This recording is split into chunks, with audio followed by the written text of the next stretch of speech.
Kuwait நாட்டிலே அண்மையிலே இடம்பெற்ற மிக மோசமான தீ விபத்து நீங்கள் எல்லாருமே அறிந்திருப்பீங்க. கிட்டத்தட்ட 49 பேரை பலியெடுத்த இந்த தீ விபத்திலே கிட்டத்தட்ட 42 இந்தியர்கள் உயிரிழந்தார்கள். இந்த விபத்திலே கேரளா மற்றும் தமிழ்நாட்டைச் சேர்ந்த அதிகளவான தொழிலாளிகள் உயிரிழந்த நிலைமையிலே அவர்களுடைய சடலங்கள் இந்தியாவுக்கு கொண்டு வரப்பட்டு அவர்களுடைய ஊர்களுக்கு அனுப்பப்பட்டு அவர்களுடைய குடும்பத்தாராலே அவை நல்லடக்கம் செய்யப்பட்டிருக்கின்ற மிக சோகமான சம்பவம் நடந்து முடிந்திருக்கின்றது. இந்த சூழ்நிலையிலே அவர்களுக்கு புதிதாக இந்த விபத்திலே உயிரிழந்தவர்களுக்கு நஷ்ட ஈடுகள் அல்லது இழப்பீடுகள் அறிவிக்கப்பட்டிருக்கின்றது.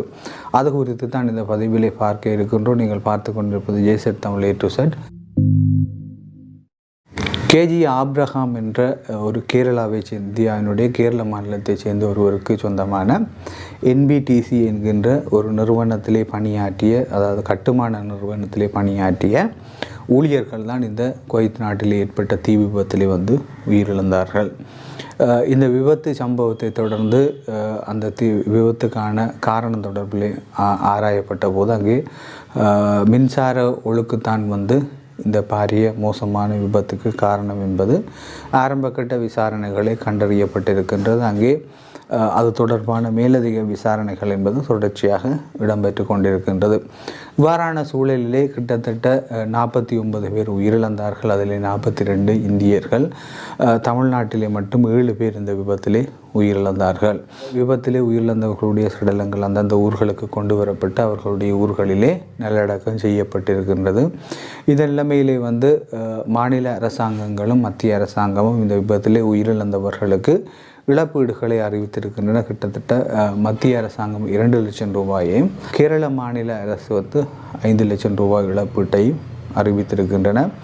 இந்த நிலைமையிலே இந்த விபத்து தொடர்பாக, இந்த விபத்தில் உயிரிழந்தவர்கள் தொடர்பாக அந்த NBTC என்கின்ற கட்டுமான நிறுவனத்தினுடைய உரிமையாளர் கேஜி ஆப்ரஹாம் ஊடகங்களுக்கு கருத்து தெரிவிக்கையில், கிட்டத்தட்ட இந்த விபத்திலே உயிரிழந்தவர்களில் அநேகமானவர்கள் தன்னுடன் மிக நீண்ட காலம் பணியாற்றியவர்கள். அவர்களில் பலரை தனக்கு தனிப்பட்ட முறையிலே தெரியும்.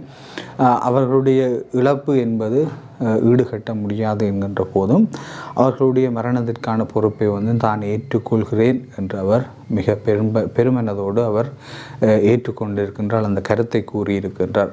அத்தோடு நின்று விடாது, இந்த விபத்திலே உயிரிழந்த தன்னுடைய ஊழியர்களுடைய குடும்பத்துக்கு தலா 8 லட்சம் ரூபாயை இழப்பீடாக வழங்குவதாகவும் 4 வருட ஊதியத்தை அவர்களுக்கு காப்புறுதியாக வழங்குவதாகவும் அவர் அறிவித்திருக்கின்றார். இந்த அறிவிப்பு என்பது இந்திய அளவிலே மிக பெரும் வரவேற்பை பெற்றிருக்கின்றார். அவருடைய மனநிலை தொடர்பாக பலரும் பாராட்டி இருக்கின்றார்கள். குறிப்பாக தன்னுடைய ஊழியர்களுடைய இறப்பை அவர் எவ்வாறாக அணுகுகின்றார் என்பது குறித்து பல்வேறு சாராரும் பல்வேறு கருத்துக்களை தெரிவித்து கொண்டிருக்கின்றார்கள். இந்த நிலைமையிலே அவர் தன்னுடைய இந்த விபத்து தொடர்பாக கூறுகையிலே அவர் தான் இந்த விபத்து இடம்பெற்றதன் பின்னர், இதிலே தன்னுடைய ஊழியர்கள் இறந்ததன் பின்னர் தான் வீட்டிலே மிக ஊலமிட்டு அழுததாகவும், இந்த விபத்து தன்னால் ஈடு செய்ய முடியாது என்றவாறும் தன்னுடைய அந்த NBTC என்கின்ற நிறுவனத்தினுடைய வளர்ச்சியிலே இந்த ஊழியர்கள் மிக முக்கியமான பங்காற்றியவர்கள் என்றும் அவர் கூறியிருக்கின்றார். ஒரு இடத்தில் ஒரு நாட்டில் என்று இல்லாமல் பொதுவாக எல்லோரும் பேசுகின்ற விடயம், ஒரு நிறுவனம், ஒரு ஊழியருடைய மரணம், அவனுடைய இழப்பு என்பது பெரிதளவில் கண்டுகொள்ளப்படாத ஒன்று என்று கூறப்படுகின்ற சூழலில் கேரள மாநிலத்தைச் சேர்ந்த கேஜி ஆப்ரஹாம் அந்த தொழிலதிபர் தன்னுடைய ஊழியர்களுடைய அவர்களுடைய இழப்பு மிகப்பெரிய மோசமான நிலைமையை தனக்கு ஏற்படுத்தி இருப்பதாக கூறியதோடு அவர்களுடைய இறப்பிற்காக வருந்துவதோடு மிக முக்கியமான ஒரு அறிவிப்பை வெளியிட்டிருக்கின்றார். அந்த விபத்திலே உயிரிழந்தவர்களுடைய குடும்பத்தில் ஒருவருக்கு தன்னுடைய நிறுவனத்திலே வேலை வாய்ப்பை வழங்குவதாகவும் அவர் அறிவித்திருக்கிறார். அவருடைய இந்த அறிவிப்பு என்பது இந்திய அளவில் இப்போது பேசப்படுகின்ற விடயமாக இருக்கின்றது.